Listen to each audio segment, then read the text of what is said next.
In the bustling city of Lagos, where the streets never truly sleep and the sound of honking buses filled the air, Adeze stood out like a bright spark. Her laughter was as loud as the city itself, and her presence was hard to ignore. Adeze was known as the lively, clingy girl in her secondary school. Adeze's friends sometimes joked that she was like a shadow. You could never escape her once she decided you were her best friend. If Funke was going to church, Adeze was already waiting outside with her bag. If Kate got invited to a birthday party, Adeze would show up too, even if she hadn't been invited. I'm here, she would say with a wide grin, dancing her way into the party as if she belonged. At first, her presence brought fun and laughter. But soon her constant presence turned into annoyance, and not everyone had the patience for Daisy's clingy ways. Some of her friends began to roll their eyes when they saw her coming. Others avoided telling her their plans, knowing she would insist on tagging along. Yet, because Daisy was so warm and genuinely kind, no one ever told her the truth. They just endured. Everyone except Sandra. Sandra was Adese's closest friend and the only friend whose friendship wasn't forced. She always made it clear to Adese that if she wasn't invited somewhere, she shouldn't insist on coming. One day, Sandra was heading to a schoolmate's birthday party, and as usual, Adese begged to tag along. This time, Sandra gave in, since the party was hosted by a close friend. When they arrived, no one was surprised to see Adeze. Her clingy nature was well known. In the middle of the lively celebration, after spending time chatting with almost every new face she could find, Adeze finally decided to step outside for some fresh air. Outside, Adeze met a girl named Queen sitting by herself. True to her nature, Adeze didn't miss the chance to strike up a conversation. The two of them talked so freely that Adeze didn't even notice the party had ended until Sandra came to fetch her. Before leaving, Adeze already had Queen's phone number and a promise of friendship. On their way home, Adeze wouldn't stop talking about her new friend, her face glowing with excitement. Sandra finally sighed and cut in. Adeze, you need to be careful with that girl. She doesn't look like the kind of friend who'll bring you anything good. Adeze's smile faded. That's not true. She's really kind and she actually listened to me. Do you know how rare that is? Sandra shook her head, her voice firm. Kind? Adeze, open your eyes. Girls like her only bring trouble. Why do you think everyone avoids her? Adeze crossed her arms stubbornly. Well, I'm not everyone. I like her. From now on, she's my friend. Sandra fell silent, staring at her with worry, but Adeze had already made up her mind. From that day on, Adeze and Queen began meeting up often, and, as always, Adeze tagged along wherever Queen went. Unlike Sandra, Queen never refused, which made Adeze even happier. Before long, the two became inseparable best friends, despite Sandra's constant warnings. Adeze refused to see any fault in Queen. In her mind, Sandra was only jealous because she had found someone new to call her best friend. Unknown to Adeze, Sandra had been right all along. Queen was a dangerous girl living a reckless life who had dropped out of school. Beneath her sweet smiles and friendly words, she was deeply rotten. She spent her nights roaming the streets, engaging in prostitution, drinking heavily, and keeping company with criminals. To everyone who knew her well, Queen was a symbol of shame, the kind of person parents warned their children to avoid. But when she was with Adeze, Queen pretended to be decent and harmless. She spoke gently, acted friendly, and hid her true nature behind a mask of charm. In truth, Queen hated Adeze. She envied the way people accepted her, even with her clingy habits. Adese's innocence and God-fearing nature were everything Queen had lost long ago. Queen had no intention of changing her ways. Instead, she decided that if she couldn't be good, she would drag Adese down with her. She planned to corrupt Adese slowly, to introduce her to her dangerous lifestyle until Adese too would lose her dignity, her friends, and the respect she still had. After some time, Queen finally set her plan into motion. One evening, she invited Adese to a nightclub, a place Adese had never dared to enter. She knew her parents would never approve, not with the kind of immoral things that went on there. Sensing Adese's hesitation, Quinn quickly assured her, "It's nothing serious, just a normal party. No bad things, I promise." By now, Adese had grown naive in her trust for Queen. Their friendship had lasted long enough that she believed Queen's words without question. Against her better judgment, she agreed to go. When night came, they made their way to the party. Adese felt out of place.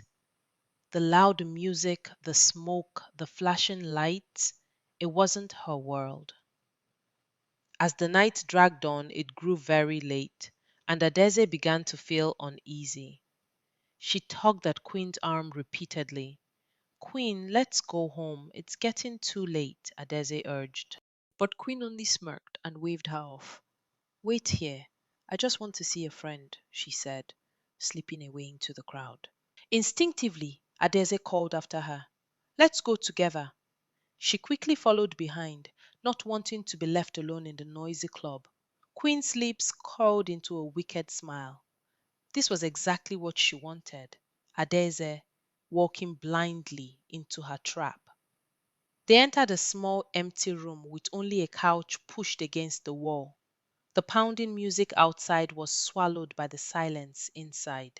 Adese sat down, her uneasiness growing. "Where's your friend?" she asked. "She's on her way. I just want to use the restroom. If she comes, call me," Queen replied casually. "All right, no problem," Adese said, watching Queen step out. After a few minutes, a knock came at the door. Three men staggered in, their eyes bloodshot from smoking, their bodies reeking of alcohol. "Are you Queen's friends?" Adese asked, frowning in disgust at the stench. "She went to the restroom. Let me go and get her." She tried to make her way to the door, but one of them blocked her path. Before she could react, a sharp slap cracked across her face. Shocked, Adese held her cheek as pain stung through her. In an instant, the men shoved her to the ground. She struggled, screaming, but another blow silenced her, leaving blood on her lips. "Stop! Please leave me alone!" she cried in desperation. Just then, the door opened again. Adese's eyes lit with hope. Queen had returned. "Queen, help me!" she pleaded, tears streaming down her face. But instead of helping, Queen raised her phone, recording with a wicked smile. Her laughter cut through Adese's cries like a knife. "You foolish girl," Queen sneered. "Did you really think I wanted to be your friend? Tonight, I'll ruin you." Adese froze in horror, her heart shattering as she realized the truth. The person she trusted most had delivered her into the hands of evil. Adese's screams grew weaker as she struggled beneath their weight. Then suddenly, a sharp pain tore through her body. Her eyes widened in horror, tears streaming down her face as she realized what was happening. "Please, stop!" she whimpered, but her cries only echoed helplessly in the small room. Queen's laughter filled the air, cold and merciless. She zoomed in with her phone, recording every moment. "Now everyone will see who you really are," Queen spat, her voice dripping with venom. "Adese, you will end up just like me." Adese's heart broke. In that instant, the girl who had once valued friendship above all else knew she had been betrayed in the worst way possible. On the streets of Lagos, Adese staggered home. Her clothes were stained with blood, her face pale, her eyes empty. People who tried to stop her were met only with silence. She walked like a shadow, carrying nothing but pain and regret from Quinn's betrayal. Before the sun rose, the unthinkable happened. The video of Adeze had gone viral. By morning, everyone who knew her was in disbelief. Soon, the whole city was talking. Adeze became a symbol of shame and ridicule, the kind of person parents warned their children to avoid. Her parents, who were devoted members of the church, were banned. They were heartbroken, especially Adeze's mother, who believed she had failed as a mother. Friends who once laughed with her now crossed the street to escape her presence. All except Sandra. Sandra couldn't bring herself to believe the video. She knew Adeze, and she knew deep inside that something wasn't right. But every time she tried to reach her friend, she was met with silence. Adeze had become a shadow of herself. The memory of that night replayed endlessly in her mind. She often sat staring into nothing, wishing she could go back in time to that first day she met Quinn and run away instead. Sandra tried everything to bring her back. She invited Adeze to outings, hoping to remind her of the clingy, lively girl she once was. But Adeze refused every time. Please, Adeze, talk to me. Tell me what happened, Sandra begged, holding her hand. But Adeze only wept. It wasn't that she didn't want to speak, it was the shame. Shame for not listening to Sandra's warnings, shame for trusting the wrong friend. One day, Sandra arrived at Adeze's house with food, just as she had been doing for months since the video went viral. Adeze's parents, who had grown distant from their daughter after the scandal, left the house each day, every morning, and returned late at night just to avoid seeing her, their once golden child who had brought shame to them. She called out Adeze's name several times, but there was no response. Noticing the front door was unlocked, Sandra stepped inside. The house was stuffy. The windows were tightly shut, the air heavy and stale. She called again, Adeze! But silence answered her. With growing fear, Sandra walked toward the bedroom. What she saw froze her blood. Adeze hung from the ceiling fan, a rope tied around her neck, her body swaying lifelessly. A piercing scream tore from Sandra's throat as she stumbled backward, then ran out of the house crying and shouting Adeze's name. She threw herself on the ground, rolling and sobbing uncontrollably. Neighbors gathered quickly. Some rushed inside only to come out moments later shaking their heads in despair after witnessing the gruesome sight. Sandra's cries filled the air. Adeze, why? Why? I thought we were friends. Why couldn't you share your burden with me? Why didn't you talk to me? She screamed as tears streamed down her face. Her voice broke as she watched them carry Adeze's lifeless body out of the house. Adeze's death shook the entire neighborhood. Whispers filled the streets, some in pity, others in judgment. But one truth remained.